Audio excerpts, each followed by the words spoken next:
থান্ডাৰ আৰু লাইটনিং মডেললৈ আপোনাক স্বাগতম। এই মডেলটোৰ অন্তত আপুনি সক্ষম হ'ব ধুমুহাৰ বিষয়ে মৌলিক তথ্য জনা, বিজুলী আৰু বজ্ৰপাত বা বজ্ৰপাতৰ মাজত পাৰ্থক্য চিনি পাব, ধুমুহাৰ আগতে, ধুমুহাৰ সময়ত আৰু পিছত ল'বলগীয়া ব্যৱস্থাসমূহ চিনাক্ত কৰা, বজ্ৰপাত আৰু বজ্ৰপাতৰ পৰা নিজকে কেনেকৈ ৰক্ষা কৰিব পাৰি আৰু ল'বলগীয়া সাধাৰণ সাৱধানতাসমূহ বুজিব। স্বেচ্ছাসেৱকৰ ভূমিকা ব্যাখ্যা কৰা।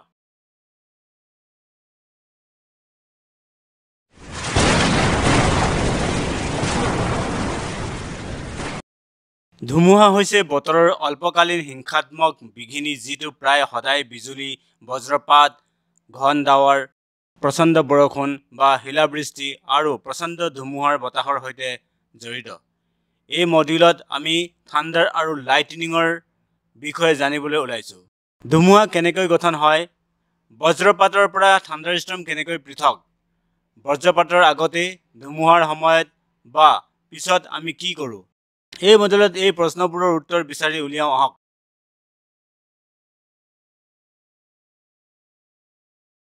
তুফান তেতিয়া হয় যেতিয়া তাপযুক্ত আৰু সেমেকা বতাহৰ স্তৰবোৰ বেছি গতিত ওপৰলৈ উঠি ঠাণ্ডা বতাহৰ অংশলৈ যায়। তাৰ পিছত আপড্ৰাফ্টত থকা আৰ্দ্ৰতা ঘনীভূত হৈ উচ্চ কিউমুলোনিম্বাছ ডাৱৰ গঠন কৰে আৰু শেষত বৰষুণৰ সৃষ্টি কৰে। তাৰ পিছত শীতল বতাহৰ স্তম্ভবোৰ মাটিৰ ফালে ডুব যায়, প্ৰবল ডাউনড্ৰাফ্ট আৰু অনুভূমিক বতাহৰ দ্বাৰা মাটিত খুন্দা মাৰে। একে সময়তে ডাৱৰৰ কণিকাৰ ওপৰত পানীৰ টোপাল আৰু বৰফৰ বৈদ্যুতিক আৱেশ জমা হয়। জমা হোৱা বৈদ্যুতিক চাৰ্জ যথেষ্ট ডাঙৰ হ'লে বিজুলী নিৰ্গমন হয়। বিজুলীৰ মাজেৰে ই পাৰ হোৱা বায়ু ইমানেই তীব্ৰ আৰু দ্ৰুতগতিত গৰম কৰে যে শ্বক ৱেভৰ সৃষ্টি হয়। এই শ্বক ৱেভবোৰ হাত চাপৰি আৰু বজ্ৰপাতৰ ৰোল হিচাপে শুনা যায়।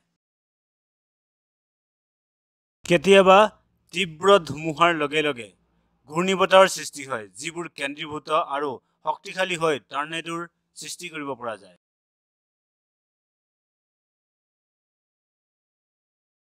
বজ্ৰপাত বা ধুমুহা বাঢ়ি অহাৰ লগে লগে ডাৱৰৰ ভিতৰত বৈদ্যুতিক চাৰ্জ জমা হয়। তলৰ মাটি বিপৰীত অৱশেষযুক্ত থাকে। ধনাত্মক আৰু ঋণাত্মক চাৰ্জৰ মাজৰ আকৰ্ষণৰ দ্ৰুতগতিত যথেষ্ট শক্তিশালী হৈ উঠে যাতে বায়ুৰ বৈদ্যুতিক প্ৰৱাহৰ প্ৰতিৰোধ ক্ষমতা অতিক্ৰম কৰিব পৰা যায়। তললৈ বৈদ্যুতিক চাৰ্জৰ সোঁত মাটিৰ বিপৰীত চাৰ্জৰ সৈতে 15 মিটাৰৰ পৰা 50 মিটাৰৰ মাটিৰ ওপৰত মিলিত হয় আৰু তাৰ ফলত এক প্ৰচণ্ড পোহৰৰ বজ্ৰপাত হয়। যেতিয়া বজ্ৰপাত আকাশ পাৰ হৈ যায়, কিছুমান ছেকেণ্ডৰ পাছত আপুনি সাধাৰণতে বজ্ৰৰ গৰ্জন শুনা পায়। আমাৰ কাণত বজ্ৰৰ আৱাজ অহাৰ কাৰণ হৈছে বজ্ৰপাত বতাহক 43,000 ডিগ্ৰীতকৈ অধিক তাপ দিয়ে, যাৰ ফলত বতাহ তীব্ৰভাৱে বিস্তাৰিত হয়। পোহৰটোৰ পাছত বতাহ তীব্ৰভাৱে ঠাণ্ডা হৈ সংকুচিত হয়। বিজুলীৰ চাৰিওফালে বায়ুৰ এই দ্ৰুত প্ৰসাৰণ আৰু সংকোচনে বায়ুৰ অণুবোৰ আগলৈ পিছলৈ গতি কৰিবলৈ আৰম্ভ কৰে, শব্দ তৰংগ সৃষ্টি কৰে, যিবোৰ আমি বজ্ৰপাতৰ দৰে শুনিবলৈ পাওঁ। উষ্ণ আৰু শীতল বতাহৰ তৰপবোৰে শব্দৰ তৰংগ বেকা কৰে। কেতিয়াবা আপোনাৰ পৰা মাত্ৰ কেইমাইলমান দূৰৈত সৃষ্টি হোৱা বজ্ৰপাত শুনিবলৈ বাধা দিয়ে আৰু আন কেতিয়াবা দূৰৈৰ বজ্ৰপাত শুনিবলৈ দিয়ে। বজ্ৰপাতৰ গুঞ্জন ঘটে কাৰণ আমি অসমান বিজুলীৰ বিভিন্ন অংশৰ পৰা শব্দৰ ঢৌ শুনিবলৈ পাওঁ। মাটিৰ ওচৰত সৃষ্টি হোৱা বজ্ৰপাততকৈ ষ্ট্ৰাইকাৰ ওপৰৰ পৰা অহা ধুমুহা আমাৰ ওচৰলৈ যাবলৈ বেছি সময় লাগে। এতিয়া থান্ডাৰষ্টৰ্মৰ বিষয়ে কিছু তথ্য জানো আহক।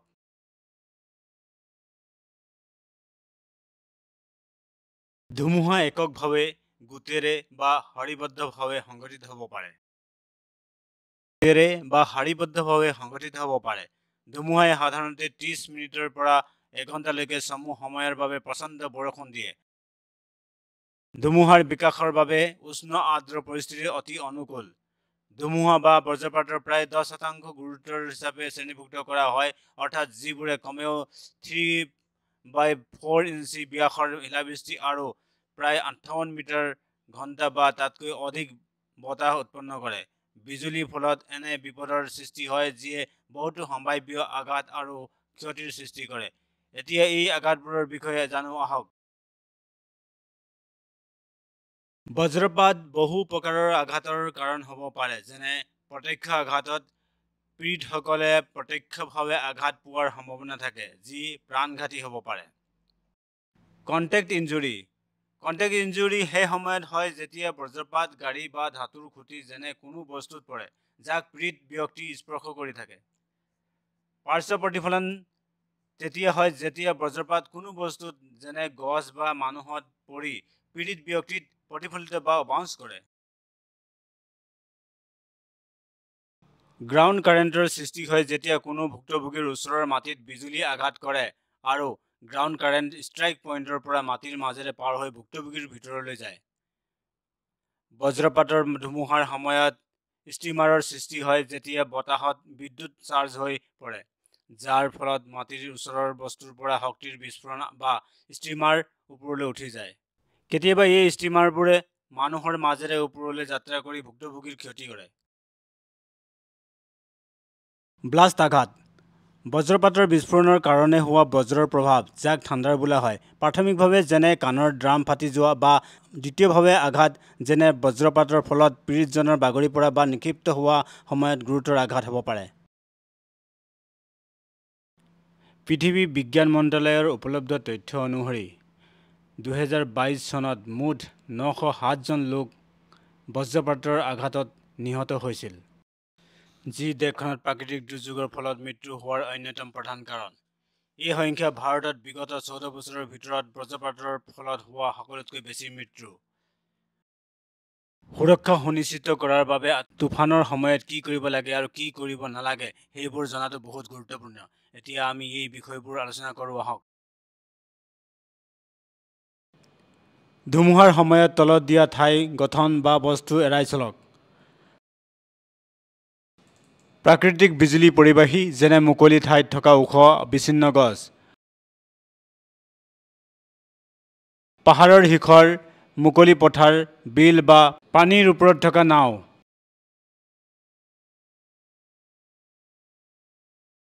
মুকলি ঠাইত বিচ্ছিন্ন ছেদ বা অন্যান্য সৰু সৰু গঠনসমূহ আৰু ধাতুৰ যিকোনো বস্তু যেনে ট্ৰেক্টৰ, খেতিৰ সঁজুলি, গল্ফ গাড়ী, গল্ফ ক্লাব, মটৰচাইকেল আৰু চাইকেল।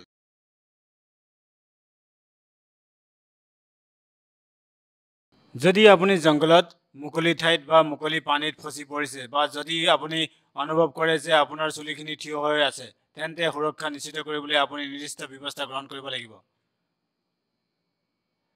প্ৰত্যেক ছবিত ক্লিক কৰি জানক বাহিৰত ফচি পৰাৰ সময়ত ক'ত আশ্ৰয় ল'ব লাগে। যদি আপুনি ফচি পৰিলে তেন্তে সৰু গছ, ডাঠ গছৰ তলত, নিম্ন অঞ্চলত আশ্ৰয় বিচাৰিব। যদি আপুনি খোলা ঠাইত আবদ্ধ হয় তেন্তে নিম্ন ঠাইলৈ যাওক, যেনে খহনীয়া বা উপত্যকাত, কিন্তু হঠাৎ বানৰ বাবে সতৰ্ক থাকিব। যদি আপুনি মুকলি পানীত আবদ্ধ হয় তেন্তে ভূমিৰ কাষ চাপিব আৰু লগে লগে আশ্ৰয় বিচাৰিব।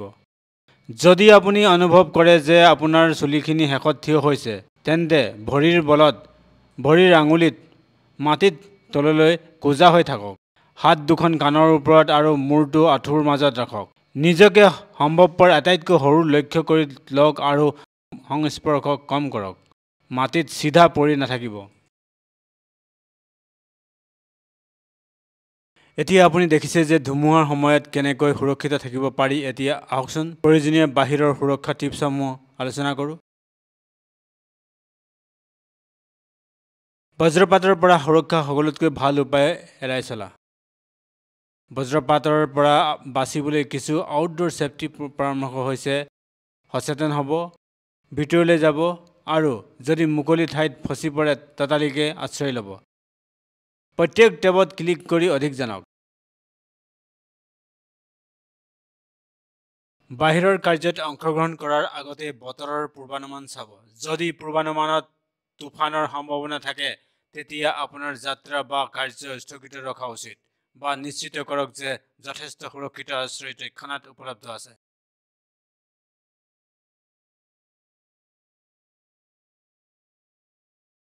এই বাক্যটো মনত ৰাখিব: যেতিয়া বজ্ৰ গৰ্জে, ভিতৰলৈ যাওক। বজ্ৰৰ গৰ্জন শুনিলে কোনো সুৰক্ষিত আবদ্ধ আশ্ৰয় বিচাৰক। সুৰক্ষিত আশ্ৰয়ৰ ভিতৰত পৰে ঘৰ, কাৰ্যালয়, শ্বপিং চেণ্টাৰ আৰু বন্ধ গ্লাছযুক্ত গাড়ী য'ত খিৰিকী বন্ধ থাকে।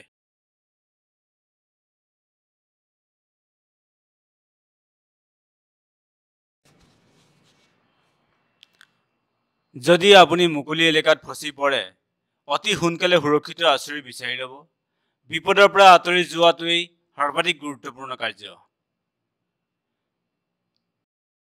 মাটিত তললৈ হাউলি থাকিলে বা তললৈ নামিলে আঘাত পোৱাৰ সম্ভাৱনা হ্ৰাস পাব পাৰে, কিন্তু বিপদৰ পৰা আঁতৰাই নিদিয়ে। শুই থাকিব নালাগে, কিন্তু দেখুওৱাৰ দৰে হাউলি থাকিব লাগে। তীব্ৰ বজ্ৰপাত বা বজ্ৰপাতৰ সময়ত পৰি আঘাত বা ক্ষতি কৰিব পৰা মৰা বা পচি যোৱা গছ আৰু ডালবোৰ আঁতৰাই পেলাওক। যদি আপুনি বাহিৰত আছে আৰু চাৰিওফালে কোনো সুৰক্ষিত আশ্ৰয় নাথাকে, তেতিয়া তলত উল্লেখ কৰা কাৰ্যসমূহে আপোনাৰ বিপদৰ সম্ভাৱনা কমাব পাৰে। অবিলম্বে উচ্চ স্থান যেনে পৰ্বতৰ ওপৰ, পাহাৰী ঢাল বা শিখৰৰ পৰা আঁতৰাওক। কেতিয়াও মাটিত চিধা পৰিব নালাগে। মূৰটো টাক কৰি আৰু হাত দুখন কাণৰ ওপৰত ৰাখি বলৰ দৰে অৱস্থাত তললৈ হাউলি বহিব যাতে মাটিৰ সৈতে ন্যূনতম সংস্পৰ্শ হয়। কেতিয়াও অকলশৰীয়া গছৰ তলত আশ্ৰয় নল'ব। কেতিয়াও কুঁৱৰী বা পাথৰৰ আৱৰণৰ বাবে আশ্ৰয় হিচাপে ব্যৱহাৰ নকৰিব। অবিলম্বে পুখুৰী, হ্ৰদ আৰু অন্যান্য পানীৰ উৎসৰ পৰা আঁতৰি থাকিব। বৈদ্যুতিক চাৰ্জ কৰিব পৰা বস্তুসমূহ যেনে বাৰ্বাৰ্ড ৱায়াৰ ফেন্সেছ, বিদ্যুতৰ লাইন, ৱাইন মিলছৰ পৰা আঁতৰি থাকক। যদি আপুনি তুফানৰ সময়ত এটা গোটত থাকে তেন্তে তাৰ পৰা আঁতৰিব।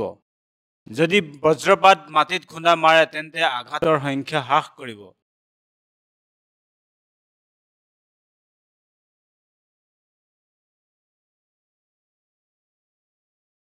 এতিয়া বজ্ৰপাতৰ আঘাতৰ পৰা বাচিবলৈ আপোনাক অনুসৰণ কৰিবলগীয়া কিছু সুৰক্ষা পৰামৰ্শ হ'ল: মুকলি গাড়ী, গঠন আৰু খালী স্থানত থাকিব নালাগে আৰু উচ্চ গঠনসমূহৰ কাষত থাকিব নালাগে। প্ৰত্যেক টেবুলত ক্লিক কৰি অধিক জানক। ধুমুহাৰ সময়ত মুকলি বাহন যেনে কনভাৰ্টিবল, মটৰচাইকেল, গল্ফ কাৰ্টৰ পৰা আঁতৰি থাকিব লাগে। মুকলি গঠনসমূহ যেনে বাৰাণ্ডা, গজেবো আৰু খেলৰ আংগনো নিশ্চিতভাৱে এৰাই চলিব। মুকলি এলেকা যেনে গল্ফ কোৰ্ছ, উদ্যান, প্লেগ্ৰাউণ্ডছ, পুখুৰী, হ্ৰদ, ছুইমিং পুল আৰু সমুদ্ৰতীৰৰ পৰা আঁতৰি থাকিব।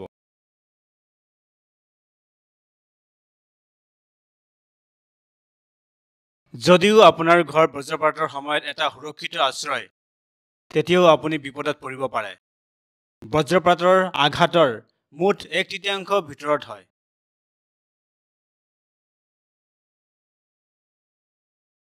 ঘৰৰ ভিতৰত থকাৰ সময়ত বিজুলীৰ আঘাতৰ সম্ভাৱনা কম কৰিবলৈ আৰু সুৰক্ষিত ৰখাৰ বাবে কিছুমান টিপছৰ বিষয়ে অধিক জানো আহক।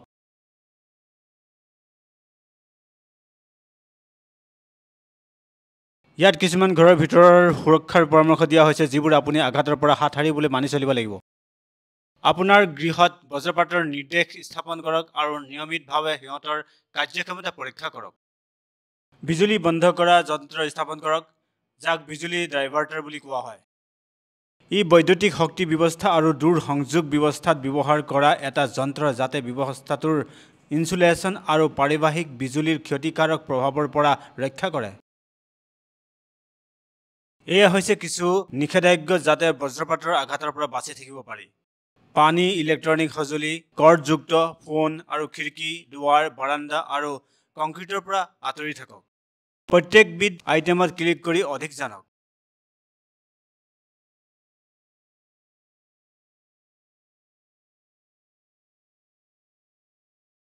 বজ্ৰপাতৰ সময়ত গা ধুব নালাগে। শ্বাৱাৰ, বাচন ধোৱা উচিত নহয় বা পানীৰ লগত আন কোনো সংস্পৰ্শ নাথাকিব, কাৰণ অট্টালিকাৰ প্লাম্বিঙৰ মাজেৰে বিজুলী যাত্ৰা কৰিব পাৰে।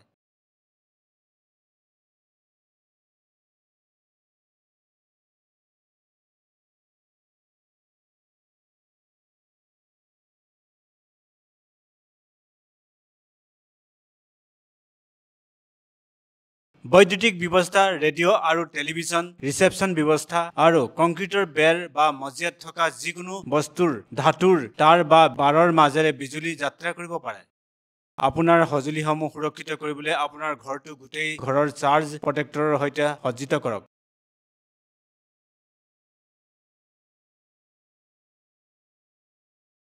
ধুমুহাৰ সময়ত কৰ্ডযুক্ত ফোন ব্যৱহাৰ কৰাটো নিৰাপদ নহয়। সেইবোৰ ব্যৱহাৰ নকৰিব।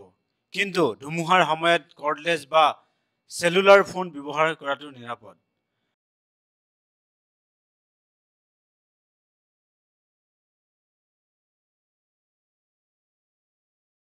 ধুমুহাৰ সময়ত পকী মজিয়াত শুই নাথাকিব।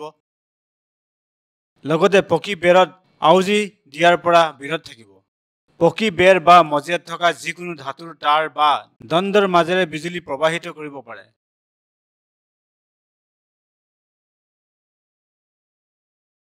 যেতিয়া আমি কেম্পিং, হাইকিং বা বগাই যোৱাৰ কামত জড়িত হৈ থাকোঁ, তেতিয়া অভাৱনীয়ভাৱে বিজুলীৰ ধুমুহা আৰম্ভ হ'ব পাৰে। এনে পৰিস্থিতিত সাৱধানতা মানি চলা আৰু সুৰক্ষাৰ নিৰ্দেশনা মানি চলাটো অতি গুৰুত্বপূৰ্ণ। এই পদক্ষেপসমূহ অন্বেষণ কৰিবলৈ আগবাঢ়ি যাওঁ আহক।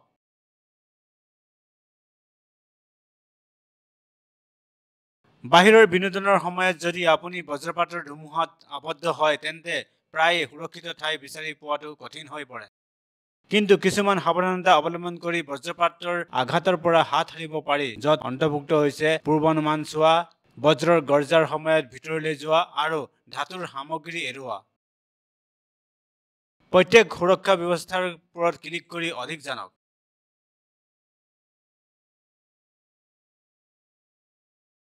পাহাৰত হাইকিং বা বগাই যোৱাৰ আগতে সদায় বতৰৰ পূৰ্বাভাস পৰীক্ষা কৰক।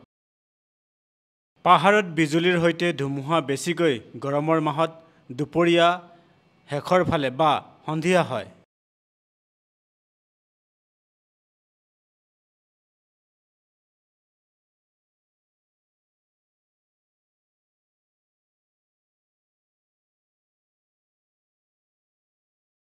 ধুমুহাৰ আৰম্ভণি আৰু শেষৰ সময় আটাইতকৈ বিপদজনক।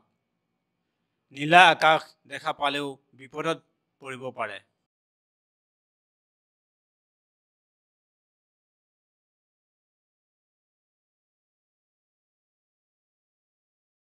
Ski pole, antenna, ice axe আদি কোনো ধাতুৰ বস্তু কঢ়িয়াই নিব নালাগে।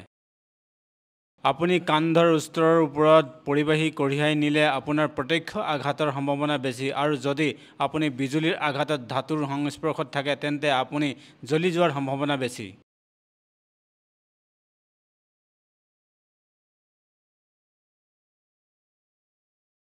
ধুমুহাৰ সময়ত হাইকিং বা বগাই যোৱাৰ সময়ত এই 6টা সুৰক্ষা পৰামৰ্শত মনত ৰাখিব। ব্যক্তিৰ মাজত মাটিৰ সোঁত আৰু কাষৰ ফ্লেছত আঘাতপ্ৰাপ্ত লোকৰ সংখ্যা হ্ৰাস কৰিবলৈ গোটৰ অন্যান্য সদস্যৰ পৰা পৃথক। লগে লগে আশ্ৰয় বিচাৰিব আৰু ধুমুহাৰ পিছত কমেও 30 মিনিট হাইকিং বা বগাই নাযাব। পানী আৰু তিতা বস্তু যেনে বেৰ আৰু খুঁটা আদিৰ পৰা আঁতৰি থাকক, কাৰণ ইয়াৰ দ্বাৰা বিদ্যুৎ পৰিবাহী হ'ব পাৰে। যদি আপুনি পাহাৰত আছে, তেন্তে ৰিজ, সামিট, এজোপা গছ, বিদ্যুৎ পৰিবাহী লাইন আৰু স্কি লিফ্টৰ পৰা আঁতৰি থাকক। যদি আপুনি জংঘলত থাকে, তেন্তে সৰু গছৰ তলত থাকক। যদি আপুনি মুকলি ঠাইত থাকে, তেন্তে তাত শুই নাথাকিব। বিজুলীৰ ফলত মাটিৰ ওপৰত বিদ্যুৎ প্ৰবাহৰ সৃষ্টি হয়, যি 100 ফুটৰ ওপৰত মাৰাত্মক হ'ব পাৰে। দৌৰিলে মাটিৰ বিদ্যুৎ প্ৰবাহৰ পৰা হোৱা ভাবুকি হ্ৰাস কৰাত সহায় কৰিব পাৰে, কাৰণ ইয়াৰ ফলত যিকোনো এটা সময়ত দুয়োখন ভৰি মাটিত থকাৰ সময় সীমিত হৈ পৰে। এতিয়া মানি চলিবলগীয়া সুৰক্ষা পদক্ষেপসমূহৰ বিষয়ে আলোচনা কৰোঁ আহক।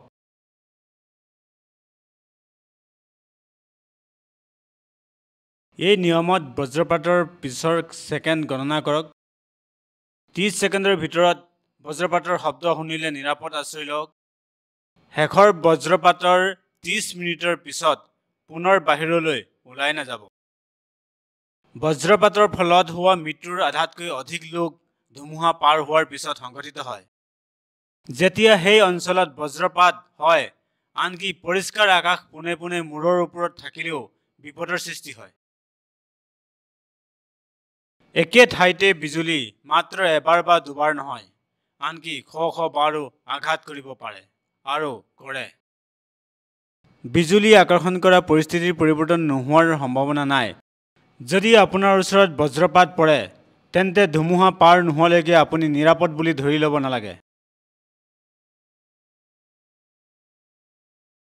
বিজুলী সুৰক্ষাৰ এটা ভাল নিয়ম হ'ল শুনিলে ভয় কৰিব, দেখা পালে পলাই যাওক। বিজুলী কিমান দূৰত আছে সেইটো অনুমান কৰিবলৈ ফ্লেছ টু বেং পদ্ধতি ব্যৱহাৰ কৰক। যদি আপুনি বিজুলী পোহৰ দেখা পায় তেন্তে গণনা কৰিবলৈ আৰম্ভ কৰক। 1001, 1002, 1003 বা আপুনি যিমানেই ছেকেণ্ড অনুমান কৰক যেতিয়ালৈকে বজ্ৰপাত শুনা নাযায়। যিহেতু পোহৰৰ গতি প্ৰতি ছেকেণ্ডত প্ৰায় 1,84,300 মাইল, গতিকে বিজুলী জিলিকি উঠাৰ লগে লগে দেখা যায়। কিন্তু শব্দই 5 ছেকেণ্ডৰ প্ৰায় 1 মাইল যাত্ৰা কৰে। বজ্ৰপাত দেখাৰ 10 ছেকেণ্ডৰ পাছত যদি বজ্ৰপাতৰ শব্দ শুনা যায় তেন্তে প্ৰায় 2 মাইল দূৰত বিজুলীৰ শব্দ। আপোনাৰ পোহনীয়া জন্তুবোৰে নিজকে ৰক্ষা কৰিব নোৱাৰে, তেওঁলোকক ৰক্ষা কৰাটো আপোনাৰ দায়িত্ব। আপোনাৰ পোহনীয়া জন্তুবোৰক বিজুলীৰ পৰা ৰক্ষা কৰিবলৈ তলত দিয়া টিপছসমূহ দিয়া হ'ল। বজ্ৰপাতৰ সময়ত আপোনাৰ পোহনীয়া জন্তু আৰু পশুধনক বাহিৰত বা গছত শিকলিৰে বান্ধি নাৰাখিব। কুকুৰৰ ঘৰ নিৰাপদ আশ্ৰয় নহয়। আপোনাৰ পোহনীয়া জন্তুক ভিতৰলৈ আনিব আৰু যিকোনো ধাতুৰ কলাৰ, লিজ বা হাৰ্নেছ আঁতৰাই প্লাষ্টিকেৰে সলনি কৰক। এতিয়া বজ্ৰপাতত আঘাতপ্ৰাপ্ত ব্যক্তিক সহায় কৰাৰ পদক্ষেপসমূহৰ বিষয়ে আলোচনা কৰোঁ আহক। যদি কোনো ব্যক্তিৰ ওপৰত বজ্ৰপাত পৰে তেন্তে অতি সোনকালে সহায়ৰ বাবে 112 বা 108 নম্বৰত ফোন কৰক। যদি আপুনি প্ৰশিক্ষণপ্ৰাপ্ত হয় তেন্তে বিজুলীৰ আঘাত হোৱা ব্যক্তিক সহায় কৰিব পাৰে। প্ৰথমে উশাহ নিশাহ পৰীক্ষা কৰক। যদি উশাহ বন্ধ হৈ গৈছে তেন্তে মুখৰ পৰা মুখলৈ পুনৰ্জীৱীকৰণ আৰম্ভ কৰক। তাৰ পিছত হাৰ্টবিট চেক কৰক। যদি হাৰ্টবিট বন্ধ হৈ গৈছে তেন্তে CPR দিব লাগে। যদি ভুক্তভোগীৰ পালছ আৰু উশাহ নিশাহ লৈ আছে তেন্তে অন্যান্য সম্ভাৱ্য আঘাতৰ সন্ধান কৰক। মৃতদেহত য'ত বিজুলী প্ৰৱেশ আৰু ওলাই গৈছে তাত জ্বলা পোৰা হৈছে নে নাই পৰীক্ষা কৰক। লগতে স্নায়ুতন্ত্ৰৰ ক্ষতি, হাড় ভঙা, শ্ৰৱণ ক্ষমতা আৰু দৃষ্টিশক্তি হেৰুওৱাৰ বাবেও সজাগ হওক। হঠাৎ হোৱা বজ্ৰপাতৰ পৰা আগবাঢ়ি থকাটো গুৰুত্বপূৰ্ণ। এই ক্ষেত্ৰত সহায় কৰিবলৈ সময়মতে সতৰ্কবাণী আৰু আপডেট প্ৰদান কৰিবলৈ ডিজাইন কৰা কেইবাটাও এপ আছে। এই এপ্লিকেশ্যনসমূহ অন্বেষণ কৰোঁ আহক। আগতীয়াকৈ সতৰ্কবাণী দিয়া এপ্লিকেশ্যন ব্যৱহাৰ কৰি বতৰৰ পৰিৱৰ্তন আৰু আপডেটৰ বিষয়ে নাগৰিককে অৱগত হৈ থাকিব লাগে।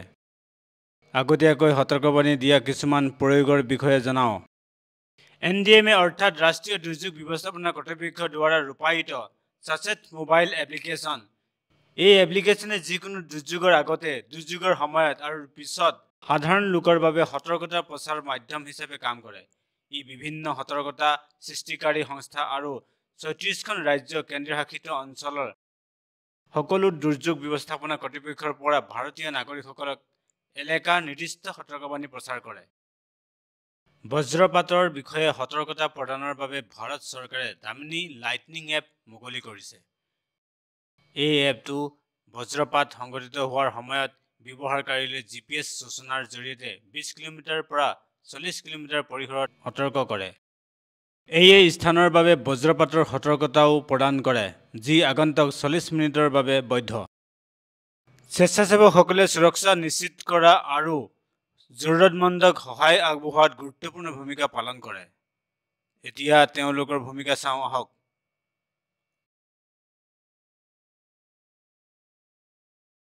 স্বেচ্ছাসেৱকসকলে বহু দিশত সহায় কৰিব পাৰে। স্বেচ্ছাসেৱকসকলে যিকোনো সংস্থাৰ বাবে সম্প্ৰদায়ৰ কেন্দ্ৰবিন্দু হ'ব পাৰে। স্বেচ্ছাসেৱকসকলে চৰকাৰী পৰামৰ্শৰ সংবাদবাহী হিচাপে কাম কৰে আৰু সতৰ্কতা বিতৰণ কৰে। স্বেচ্ছাসেৱকসকলে ক্ষতিগ্ৰস্ত অঞ্চলৰ পৰা লোকসকলক উলিয়াই অনাত সহায় কৰিব পাৰে। স্বেচ্ছাসেৱকসকলে বিভিন্ন সেৱাৰ বাবে উদ্ধাৰ শিবিৰত সেৱক হিচাপে কাম কৰিব পাৰে। স্বেচ্ছাসেৱকসকলে চৰকাৰী সংস্থাসমূহক উপযোগিতা পুনৰুদ্ধাৰত সহায় কৰিব পাৰে। স্বেচ্ছাসেৱকসকলক ৰাজ্যই সকলো ধৰণৰ সাধাৰণ সেৱাত ব্যৱহাৰ কৰিব পাৰে। ইয়াৰ লগে লগে আমি এই মডিউলৰ শেষলৈ আহিছোঁ। এতিয়া মডিউলটোত আলোচনা কৰা মূল কথাবোৰ মনত পেলাওঁ আহক। ধুমুহা হৈছে বতৰৰ অল্পকালীন হিংসাত্মক বিঘিনি যিটো প্ৰায় সদায় বিজুলী, বজ্ৰপাত ঘন প্ৰচণ্ড বৰষুণ বা শিলাবৃষ্টি আৰু প্ৰচণ্ড ধুমুহাৰ বতাহৰ সৈতে জড়িত। ধুমুহা বাঢ়ি অহাৰ লগে লগে ডাৱৰৰ ভিতৰত ইলেক্ট্ৰিকেল চাৰ্জ জমা হয়, যাৰ ফলত বিজুলীৰ সৃষ্টি হয়। প্ৰাকৃতিক বিজুলী পৰিবাহীৰ ওচৰলৈ যোৱা এৰক, যেনে ওখ ঠাই, বিচ্ছিন্ন গছ, পাহাৰৰ শিখৰ, মুকলি পথাৰ, বিল বা পানীৰ ওপৰত নাও। ঘৰৰ ভিতৰত আৰু বাহিৰৰ সুৰক্ষাৰ সাৱধানতা অৱলম্বন কৰক। সুৰক্ষা পদক্ষেপসমূহ হৈছে 30x30 নিয়ম অনুসৰণ কৰক, কেৱল নিৰাপদ আশ্ৰয় শিবিৰ ব্যৱহাৰ কৰক আৰু বিদ্যুৎ পৰিবাহী যিকোনো বস্তু পৰিহাৰ কৰক। যদি আপুনি বাহিৰত আবদ্ধ হৈ পৰে তেন্তে তৎক্ষণাত ভিতৰলৈ যাওক। তৎক্ষণাত 112 বা 108 নম্বৰত ফোন কৰক যদি আপুনি বা আন কোনোবাই বিজুলীত আঘাত কৰে আৰু আপোনাৰ ঘৰৰ সুৰক্ষাৰ বাবে বিজুলী বন্ধক স্থাপন কৰক। ধুমুহা, বিজুলী আৰু বৰষুণৰ সময়ত পোহনীয়া জন্তু পশুধনৰ যত্ন লওক। এতিয়া বিষয়টোৰ বিষয়ে আপোনাৰ বুজাবুজি পৰীক্ষা কৰাৰ সময় আহি পৰিছে। এইটো এটা মূল্যায়ন ব্যায়াম। সকলো প্ৰশ্নৰ ওজন সমান। পৰীক্ষাত উত্তীৰ্ণ হ'বলৈ কমেও 60% নম্বৰ লাভ কৰিব লাগিব। প্ৰশ্নবোৰ ভালদৰে পঢ়ক আৰু উপযুক্ত বিকল্প বাছি লওক।